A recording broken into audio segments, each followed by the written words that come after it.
આણંદના વિદ્યાનગરમાં દબાણ હટાવવાની કાર્યવાહી થઈ અને 50 જેટલા કાચા પાકા દબાણો દૂર કરવામાં આવ્યા. તો મનપા, પોલીસ અને તંત્રનું આ સંયુક્ત ઓપરેશન. તો 22 ગામ સ્કૂલ પાછળ મહાદેવ વિસ્તારમાં મનપાએ મહત્વપૂર્ણ કાર્યવાહી કરી. વર્ષો જૂના દબાણો દૂર કરી રસ્તો ખુલ્લો કરવામાં આવ્યો હતો.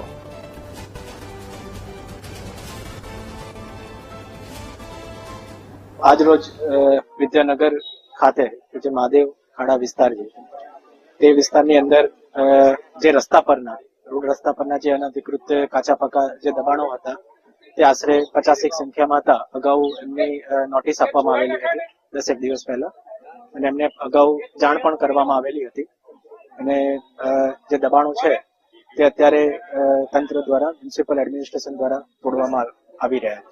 આગળ જેટલા પણ અત્યારે અમે ટીમ બનાવી છે જેની અંદર જેટલા પણ આ રીતના દબાણો હશે જે એક્ટ આપણો અમારો જીપીએમસી એક્ટ જેને ટાઉન પ્લાનિંગ એક્ટ છે એ પ્રમાણે જે પણ અનધિકૃત દબાણો હશે એને આઈડેન્ટિફાઈ કરી આગળ તબક્કાવાર દબાણો દૂર કરવામાં આવશે.